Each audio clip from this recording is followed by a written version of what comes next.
Hi, welcome to your checkup. We are the patient education podcast where we bring conversations from the doctor's office to your ears. On this podcast, we try to bring medicine closer to its patients. I'm Ed Delesky, a family medicine doctor in the Philadelphia area. And I'm Nicole Aruffo. I'm a nurse. And we are so excited you were able to join us here again today. I have it on good authority after our last week's episode. What are you going to say? That the Michelin stars, the Michelin people, is the same as the tire selling company. Good authority. Who told you that, Mike, from his basement? Yes, exactly him. He sent me a picture and all, and it's probably not doctored. And that Michelin guy, you know, the guy with the white rolls. Mm-hmm. Yeah, he's up there. He's on that stage. Oh, really? Yeah. That's cool. Yep. Well, Mike is good authority, so. I told you. Well, he said that, and he's like, I have an idea how the December... Is this what you were going to light me up about on the podcast? Yeah, that's about it.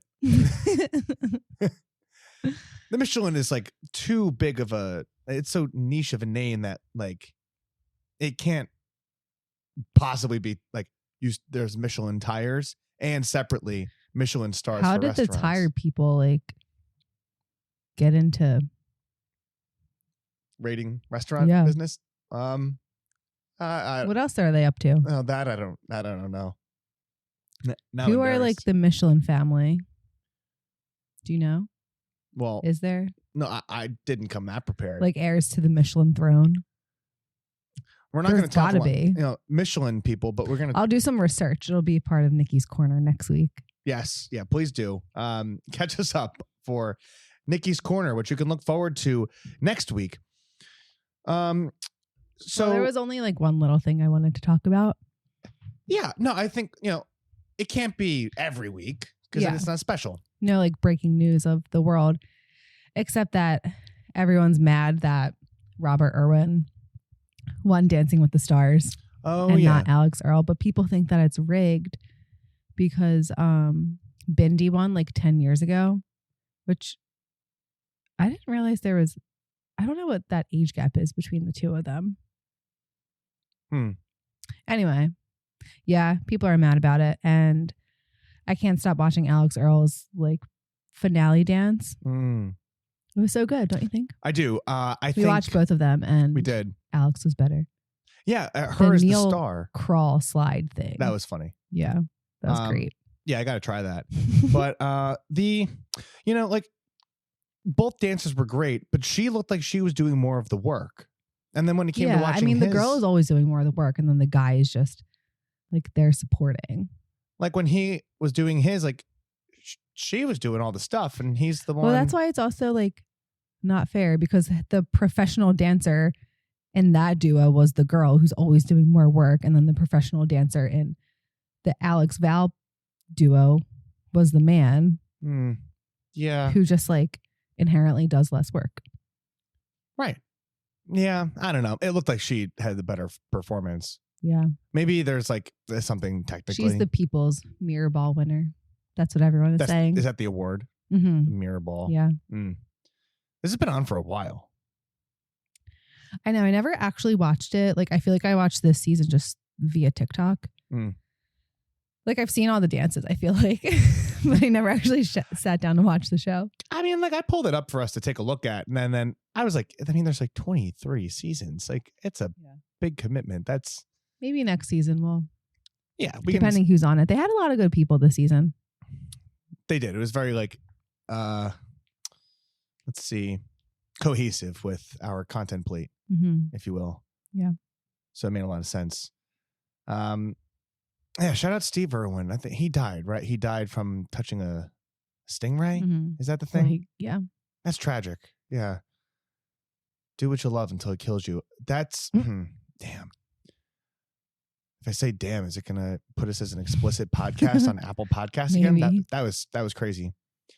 Well, that, to each their own. Thank you for sharing. Christmas gifts. It's tricky to decide what someone gets. Some people say like you should write out what you want. Like you should put what you want on a list to let people know but it hasn't always been like that. What did Jesus do? Oh my God. I was like, where is he going with this? Did Jesus ask for all that? Okay. So what happened was we were at Thanksgiving, had a great Thanksgiving, and we're all talking about like Christmas and Christmas gifts and da-da-da. And my one brother, for some reason, is just like a weirdo about receiving gifts. And he hasn't like let anyone know anything that, well, he actually has. He added to the list. But on Thanksgiving, he was like, I don't know. I don't need anything. Whatever. Like, I don't want anything. Or did he say I don't need anything or I don't want anything? Whichever one he said. Yeah, he said, I don't need anything. Because then we were like, no, you're allowed to want things. Yeah. And we're like, well, what do you want? He's like, well, nothing. I don't really want anything. And then I was like, do you think baby Jesus wanted gold, frankincense, and myrrh? No, but he got it. And he was dying laughing. It was like so it was good. The funniest thing. It is. Probably had to be there. I think it probably had to be there. The greatest, I'll put it this way, the greatest compliment either one of us could receive is that we're funny. I think that's one thing we always, at the risk of our professionalism, always chase. Mm-hmm. And so always strive to be the personality hire. Yeah. So whatever it costs. And we do this at home. Like we go back and forth. And like I objectively think we like serve each other great material all the time. But when you live with someone, it's like, and you're laying there and you like whip out a good one and maybe like you don't laugh the way I hope you laugh. And I'm like, you know what? If this was a set of people who didn't know us, this would have killed. Yeah. I know. Or sometimes I'll say something and I'll be like, that was funny. Why aren't you laughing? I know. And I'm like, objectively, it was hilarious. And it's not fair. It's not fair is what it is. She's got a house of comedians over here. We'd like to think so. I'm not sure if that's the case. You tell us if you're listening. Yeah, gold, frankincense, and myrrh. We know what gold is, but I don't know what frankincense or myrrh are. Myrrh. Frankincense. So hit us up. You can send us an email or send us some fan mail. It's in the show notes how to access that if you have a burning understanding of what frankincense and myrrh are. We already understand what gold is. We watched a good show this week. Oh, yeah. This was a good one. We did it. It's on Peacock and it's called All Her Fault. Dakota Fanning's in it. It was so good. And Shiv Roy. She has a name, but Shiv Roy from the Business-like show. Huh? The Business-like Succession. Yeah. Oh, like I didn't watch that. She has a name. I'm being bad right now, but that's a Who previous. was it? The mom? Yeah, the mom. Oh. The redhead mom. Marissa. Correct. Mar. And then that other guy who's like in a lot of things now.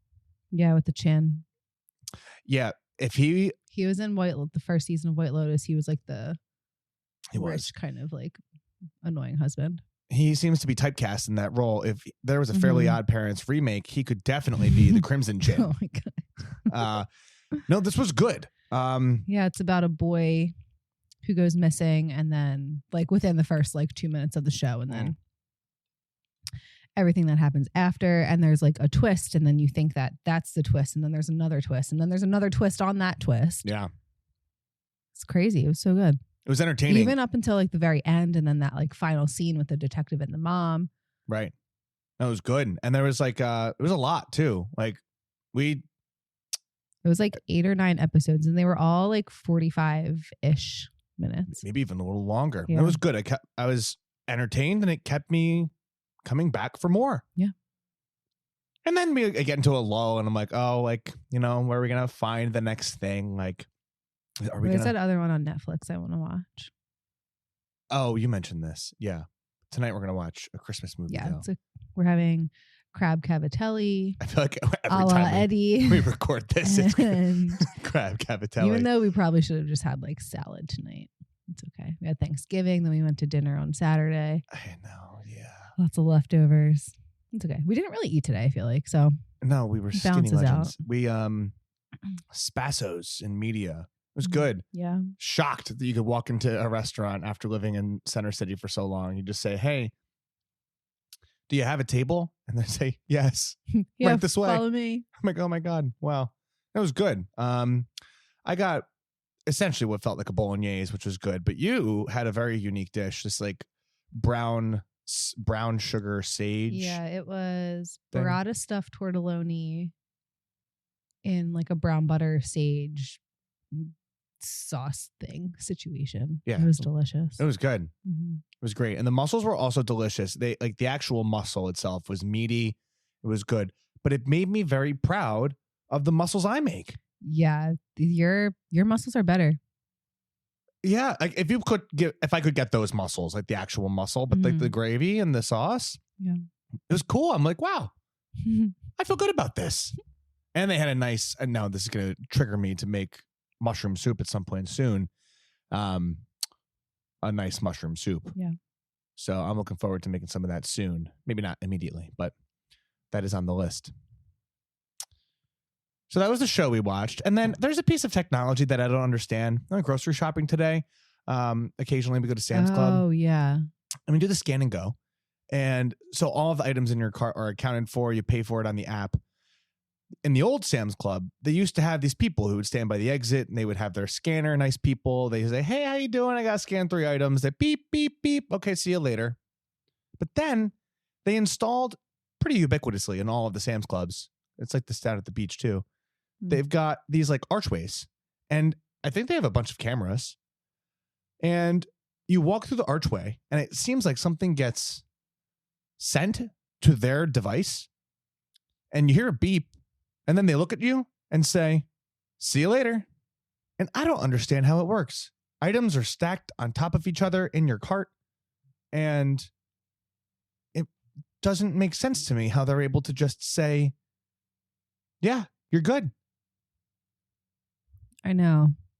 I can't wrap my head around it. Things are underneath, behind things. It can't take a picture of all of it. So it makes me wonder. I don't know how that technology works. Well, there's that. Any other thoughts on that? I have one more thing I want to mention. So we went to this place called Cypress Coffee, which was great. Yeah. It was really good. That was really good. Very new. I'm going to try to put it was just really great. We walked in there. There was one person working behind. She said she runs the place. I asked, like, is this your like place? And she said she runs it. So I don't know what, I guess maybe. Yeah. And she like makes all of she called it cream. It was delicious. We had like a cold Vietnamese latte, I guess. Yeah. Vietnamese coffee is good. I think I've only ever had it like once. Yeah. I think there's condensed milk in it. I think that's the like whole thing with that. Huh. And then a CG signature, which wasn't too sweet, but it was like creamy and savory, and it was delicious. And I thought it was good. Brand new. You know, you got to support your places. So that was nice. But there's like a bunch of coffee places in the area now. There's like Good Karma. There's Habitat House. That's what it's called. But yeah, all really cool stuff. But that new place was awesome. So I just wanted to say that out loud because, you know, what if someone goes and tries it now? Yeah, I would go back. I would definitely go back. And we told her we were, so we can't not show up again. Okay. What do you think? Any other burning thoughts or desires? Nope. All right, Nikki, why don't we dive in and give the people what they came here for, unless they came here for the banter. Anyway, so what are we going to talk about today, Nick? Today we're talking about price changes on GLP-1s and what's going on. Yeah, these are slippery meds to get a hold of, so it would seem. It seems like they're really well covered for diabetes in a lot of circumstances. Not particularly it's a little tricky if you're a Medicare patient, but you know, when there's a lot of trouble getting access to them because they are so effective at what they do, treating diabetes, treating sleep apnea, treating obesity, and a lot of other things that they've become to be understood that they help with, access is kind of tough. And insurance companies are kind of tightening their grip when it comes to coverage of these meds because as it currently stands, they're expensive, and they're expensive to make. They're expensive to purchase. So we'd had a previous episode where we talked about like compounding pharmacies and how they're not like they're not good. You should probably avoid them if you can. Everyone is an adult and can make their own choices about their body. But this led to the rise of Novo Nordisk and Eli Lilly, the two companies that make Wegovy and Zepbound, the two GLP-1 receptor agonists plus. They led to direct-to-consumer pricing. So in November 2025, Novo Nordisk, the company that makes Wegovy and Ozempic, changed prices from $4.99 a month to $3.49 a month for existing cash pay customers. And they also offered a temporary introductory rate of $1.99 a month for new cash customers in the first 2 months. So these cash pay offers are available for Wegovy and Ozempic on their websites, as well as other platforms, which this is kind of interesting, like Costco, GoodRx, Weight Watchers, and several other telehealth providers that you see advertised on TV. And these groups all work directly with Novo Nordisk. So this is all in the back of Eli Lilly dropping their prices. They dropped the price of Zepbound to $350 per month and made a promise. Now, they don't have to do any of this, I guess, but they made a promise that in the course of the next 2 years, they would drop the price to $245 per month. This is also recognizing that Zepbound is more effective at weight loss and other treatments than Wegovy and has fewer side effects. So these price cuts come at a period where insurance coverage is becoming increasingly restrictive. They are tightening the grip. It is challenging to get these things covered. You need staffs of people to be able to process the paperwork that goes along with these medicines by way of something called a prior authorization. And the costs of even paying for them is becoming increasingly high, including the out-of-pocket costs. Coverage also varies by plan, is like whether they do or don't cover them for people with diabetes, or especially those who just are trying to treat obesity.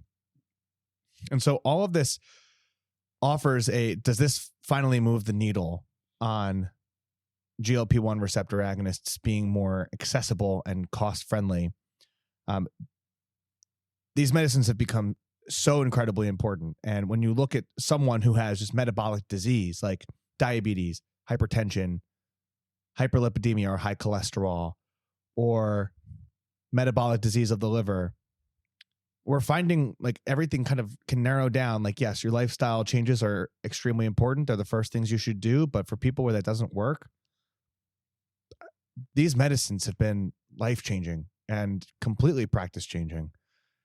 So I think it's a move in the right direction, but I don't know if it solves every problem, because $350 a month? I mean, that's still a lot of money, I feel like. It's a lot of money. $350 a month for Wegovy itself, which, I think they hang their hat on. It has the indication from the FDA for cardiovascular risk reduction. And I do not think that Zepbound has that at this point. So I think that's why they contend with it and they can like offer the same price. But $350 a month is a lot of money for an out-of-pocket cost for a medicine, especially for the average person. Now, perhaps you could, and Ali agreed if you couldn't hear his woof in the background. Part of me wonders, are you able to use a flexible spending account or a health savings account to use pre-tax dollars to help pay for this? I don't know. It's something you can explore on their websites, but we just thought that this was interesting news to share because I think things like this are going to be happening. While the health conversations around this administration have been disappointing to say the least, I think recently there were discussions with this administration that there would be more Medicare coverage for GLP-1 receptor agonists because it's a huge population of people where there is just a stark drop off of coverage for these medicines that are chronic in the way that, like, if you were taking their blood pressure for high blood pressure, you would take that for as long as you needed to. You would take this as long as you need to. So is there a price you think that it would become like actually reasonable for cash pay people? I mean, I think that's all like relative. Yeah, that's a good point. I think me personally, I feel like if it was like $100 a month. Yeah. 100 feels way better. There's, I think part of the cost is the pens, like actually producing the auto injector pen itself costs a lot of money. Mm-hmm. And they are coming out with more oral ones, and they are re-examining oral options at higher doses for varied purposes and effectiveness. So specifically, Eli Lilly has one coming out that is oral, that is in the late stages of clinical trials and may hit prime time in early 2026 at some point. So when that final data comes out, we'll talk about that more so that people are aware of it. But if you didn't know there were these price cuts, yeah, 100, it might be wishful thinking. I feel like they might, I mean, they've even said like they would get down to $245. That's a big commitment every month though, especially when you got a lot of other things going on. Yeah.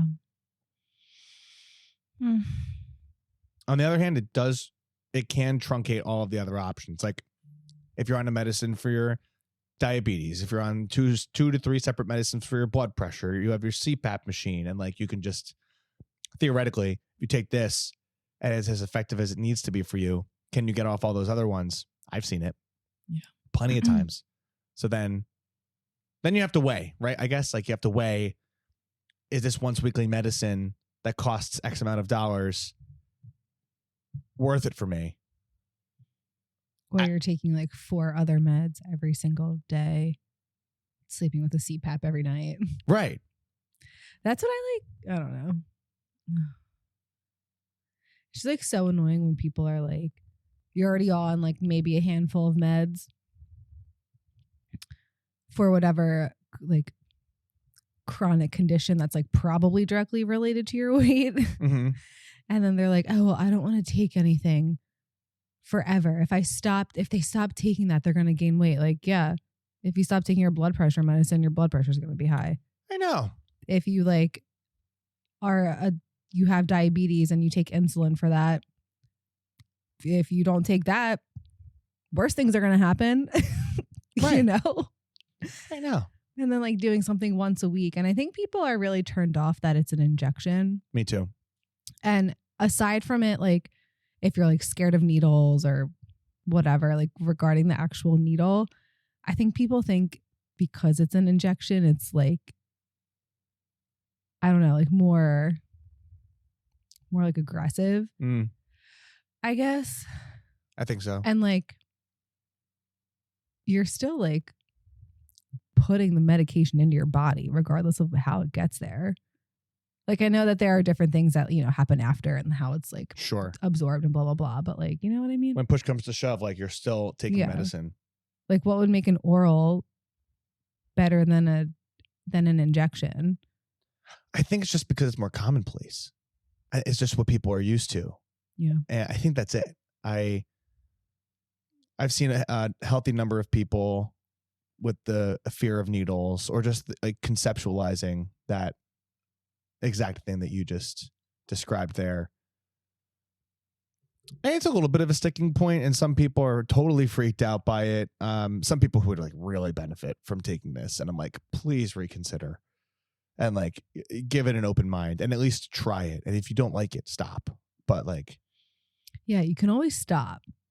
Yes, that's a good point. And it's like not one of the meds where like you really can't stop cold turkey and you have to like kind of like titrate it down. You know, like if you don't like it, you just don't take it that week and you just don't.